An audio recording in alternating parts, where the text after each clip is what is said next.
یوسف کو عمر بن عبدالعزیز نے دیکھا جہنم میں، آنتیں پھٹی ہوئی ہیں، پیٹ پھٹا ہوا، آنتیں نکلی ہوئی ہیں، اور ایسے گدھے کی طرح چکر کاٹ رہا ہے، تو پوچھا کیا حال ہے؟ کہا بس ایمان کی آس پہ پڑا ہوں کہ کبھی تو اللہ جنت میں ڈال دے گا۔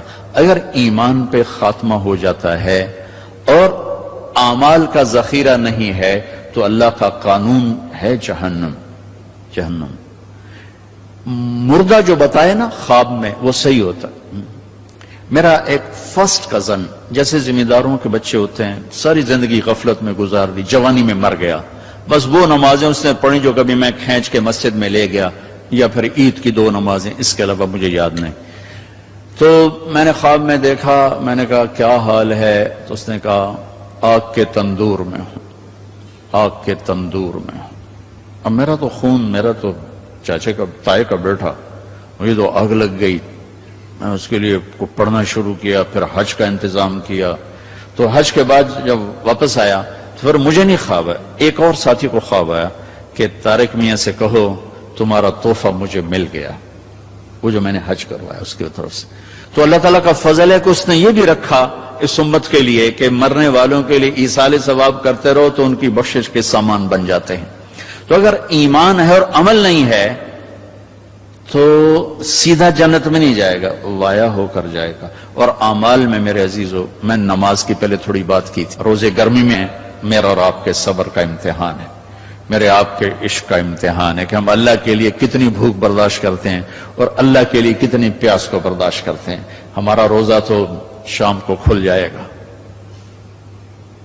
لیکن میرے نبی کی اولاد نے 72 گھنٹے کا روزہ رکھا تھا اور پیاسے ہی ذبح ہو کے اللہ کے پاس چلے گئے تھے، اور قیامت تک کے آنے والے انسانوں کے لیے عذر کے دروازے بند کر دیے تھے کہ وہ تو رمضان بھی نہیں تھا، پانی سامنے تھا، لیکن درندوں نے پانی روک دیا۔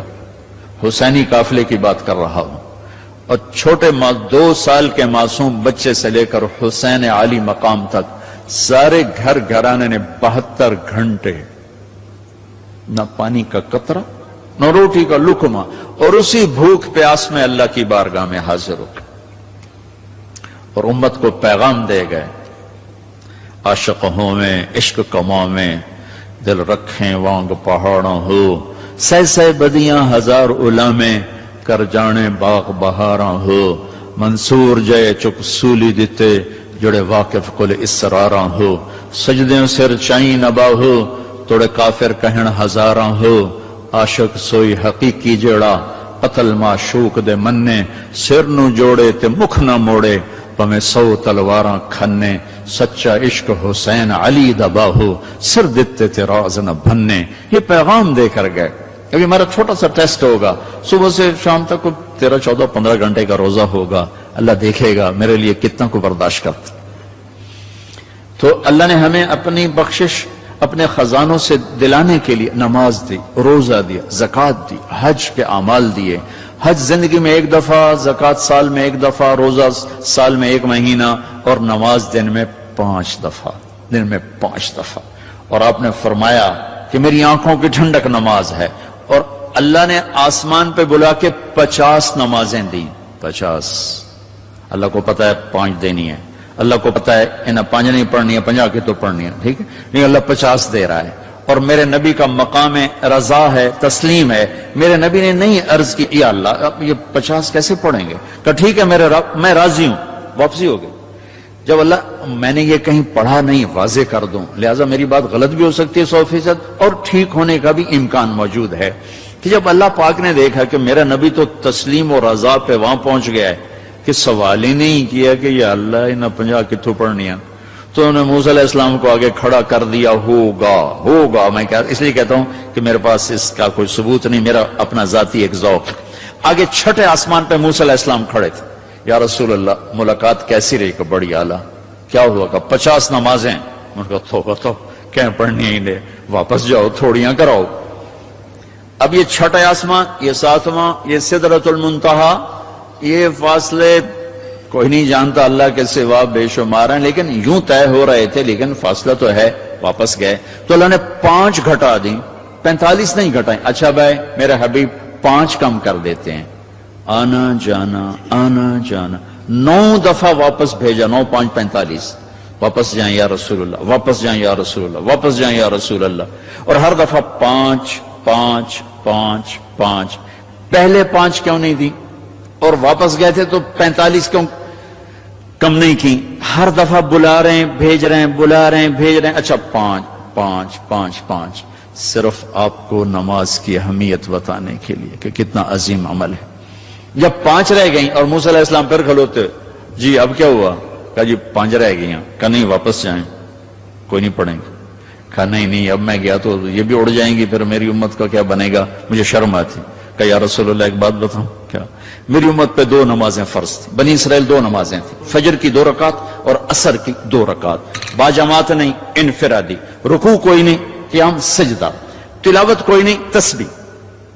قرآن میں آتا ہے ورکعی مرعکین، حضرت مریم کو وہ ورکعی سے مراد رکوع نہیں، جھکنا مراد ہے کہ جھکو اللہ پاک کے سامنے۔ رکوع ہمیں ملا، نماز میں تلاوت ہمیں ملی، اللہ اکبر ہمیں ملا۔ کسی امت کو اللہ اکبر نہیں ملا، کسی امت کو رکوع نہیں ملا، کسی امت کو تلاوت نہیں ملی، وہ اپنی کتاب کے حافظ نہیں ہوتے تھے۔ ہم اپنی کتاب کے حافظ ہوتے ہیں۔ ہمارا بچے سے لے کر بوڑھا، مرد سے لے کر عورت جو یاد کرنا چاہے۔ میرا شاگرد میرے یہاں مدرسہ میں، اس نے 29 دن میں قرآن یاد کیا، صبح سپارہ یاد کرتا تھا اور رات کو تراویح میں سناتا تھا۔ وہ چھٹیاں ہو گئی، لڑکے چلے گئے، وہ امریکہ سے تھا تو وہ اس کا تو واپس جانے کا تھا نہیں، اور رمضان آ گیا، حافظ کا انتظام نہیں ہو سکا، تو انہوں نے کہا جی میں سناؤں گا۔ وہ فجر سے مغرب تک 1 پارہ یاد کرتا اور عشاء میں تراویح میں سنا دیتا تھا۔ 29 دن میں اس نے پورا قرآن سنا دیا۔ تو اللہ نے ہمارے لیے قرآن ایسا آسان، ابھی وہ امریکہ میں ماشاءاللہ مدرسہ، پہلی امت ہے اپنی کتاب کی حافظ نہیں ہوتی تھی، یہ امت قرآن کی حافظ۔ حضرت عثمان رضی اللہ تعالیٰ عنہ حرم شریف میں داخل ہوئے اور اللہ اکبر کر کے نماز کی نیت باندھی اور سورہ بقرہ شروع کی۔ عبد الرحمن تیمی پاس بیٹھے تھے، وہ کہنے لگے بھلا دیکھو رکوع کہاں کرتے ہیں؟ تو بقرہ سے جو چلے الف لام میم ذالک الکتاب، تو والناس پہ جا کے رکوع کیا، 1 رکعت میں سارا قرآن پڑھ دیا۔ یہ میرے رب نے ہمیں نماز کا حسن دیا ہے، نماز کی خوبصورتی دی ہے۔ ابو ریحانہ ایک سفر سے واپس آئے تو ان کی بیگم ان کے انتظار میں، اس زمانے میں نہ کوئی موبائل نہ ٹیلی فون، تو انتظار ہوتا تھا۔ جب رات کو بیٹھنے لگے تو کہنے لگے 2 نفل پڑھ لوں پھر بیٹھیں گے۔ انہوں نے کہا پڑھ لو، اللہ اکبر۔ جو شروع ہوئے چلتے چلتے چلتے چلتے فجر کی اذان پہ جا کے 2 نفل ختم ہوئے۔ تو کہنے لگے ابو ریحانہ اما لنا من کا نصیب، میرا کوئی حق نہیں تھا؟ کہنے لگے مجھے معاف کرنا، میں بالکل بھول گیا، مجھے یاد ہی نہیں رہا۔ کہنے لگے اللہ کے بندے، ایک کمرے میں بیٹھے ہوئے اور تم سفر سے واپس آئے ہو، انہوں نے کہا میں بھول گیا، سانو تو نمازیں تنگ کیتے رکھ دی، وچ نماز دے یاد آ رہی، اور ایک کمرے میں تمہیں یاد کیسے نہیں آئی؟ کہنے لگے جب میں نے قرآن شروع کیا تو جنت میرے سامنے ایسی آئی کہ مجھے بھول ہی گیا کہ میں کہاں کھڑا ہوا۔ ہماری یہ نماز چاہے نہ بنے، چاہے یکسوئی والی نہ بنے، لیکن ہمیں سجدے کا حکم ہے۔ اگر بت ہیں جماعت کی آستینوں میں، مجھے ہے حکم اذان لا الہ الا اللہ۔ وہ بت میری اپنی آستین میں بھی ہوں گے تو بھی مجھے سجدہ کرنا ہے، میرا دل ٹکے نہ ٹکے مجھے ماتھے کو زمین پہ ٹیکنا ہے اور مجھے اپنے اللہ کے سامنے جھکنا ہے۔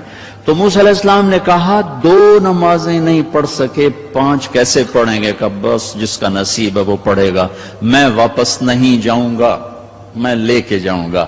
جب آپ چلے نیچے تو پیچھے سے اللہ کی آواز ہے، میرے محبوب ہماری تو پھر 50 ہی ہیں، آپ کی امت 5 پڑھے گی، 50 لکھوں گا۔ آپ کی امت 5 پڑھے گی، 50 لکھوں گا۔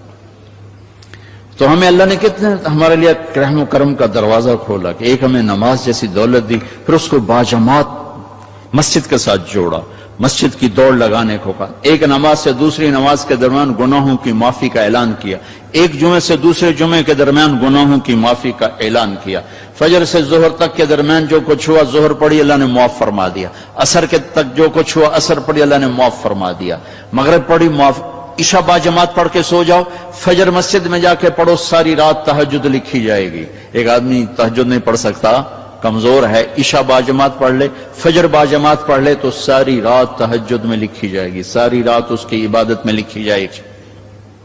اللہ نے ہمیں عبادات میں نماز اعلیٰ درجے کی چیز دی ہے۔ نماز کے بعد